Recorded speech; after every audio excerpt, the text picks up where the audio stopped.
You ever have one of those days where you just want to get home, kick off your shoes, and forget the world? That's all I wanted, standing there at gate C-17 in Dallas-Fort Worth Airport, my beat-up hoodie and sneakers screaming, I'm done with this trip. But then, this gate agent, Karen Mitchell, decides to make my day a whole lot worse. I'm Tasha Reed, by the way, a senior investigator for the National Aviation Board. But that morning, I was just a tired woman with a first-class ticket, ready to crash on a quick flight back to Chicago. I'd spent 2 weeks undercover for Operation Safe Skies, playing all kinds of roles: frazzled mom, cocky CEO, clueless touristo sniff out holes in airport security. It's exhausting, slipping into different skins, always watching, always testing, knowing one missed detail could mean disaster for thousands. So yeah, that first-class seat?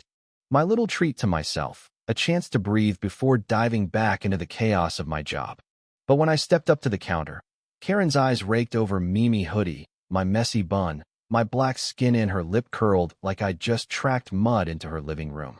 You sure you're in the right line, hon? She said, her voice dripping with that fake sweet venom some folks use when they're about to be awful. This is first class.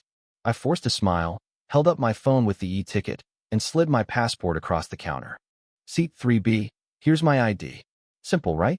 Nope. Karen barely glanced at my ticket, just flipped through my passport like it was a cheap magazine, her red nails tapping like she was bored. This looks brand new, she said, smirking. You don't strike me as the first-class type, sweetheart. What's the deal? I felt my stomach tighten, that familiar sting of being sized up and found wanting.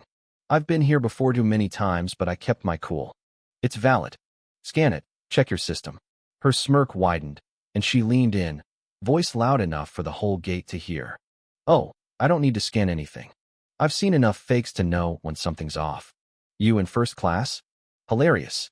The crowd around me shifted, whispers rippling, eyes boring into me.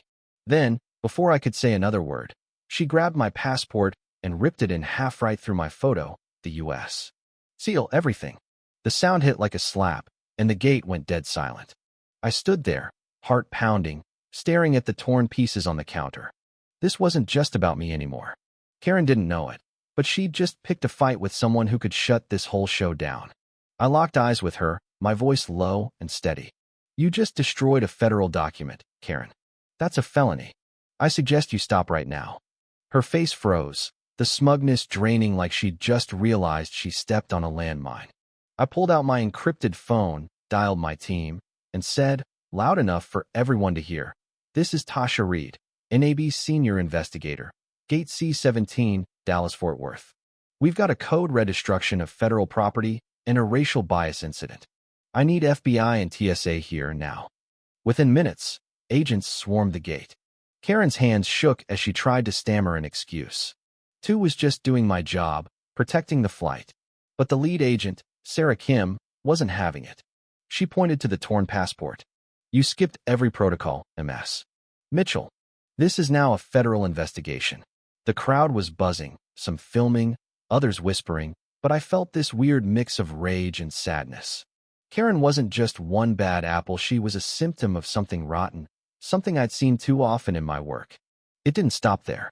I dug deeper, pulling records on Karen's boss, Mike Larson, a guy who'd been signing off on resolved complaints about her for years, complaints about racial profiling, snide remarks, power trips. And then we found the real bombshell. Fake maintenance logs, signed by Mike, for planes that hadn't been inspected in months. One jet, Flight 927 to Denver, had nearly crashed last year because of an overdue fuel line sensor. Mike's signature was all over it, covering up the truth to keep flights on schedule and profits high. Karen and Mike thought they could hide behind their little fiefdoms, but they'd just lit a match in a room full of dynamite. The fallout was brutal. Karen got slapped with 5 years for destroying my passport and civil rights violations. Mike, 10 years for fraud and endangering lives, plus a lifetime ban from aviation.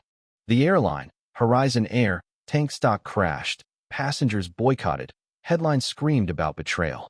Their new CEO, Laura Bennett, went on TV, face grim, promising reform, but the damage was done. I testified at a congressional hearing, laying it all bare. The bias, the cover-ups, the lies that put lives at risk. Congress passed new laws, tighter oversight, mandatory bias training, real accountability. The industry's still reeling, but it's changing. Standing outside that hearing, the DC. Sun hitting my face, I didn't feel like a hero. I felt tired, hopeful, maybe a little proud.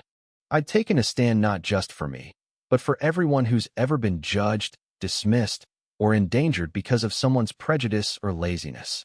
This fight's bigger than one gate, one airline, one moment. It's about what we let slide and what we choose to face head-on.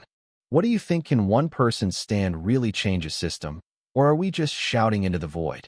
Drop your thoughts in the comments, share this story if it hit you, and subscribe for more real talk about the fights that matter. Thanks for listening.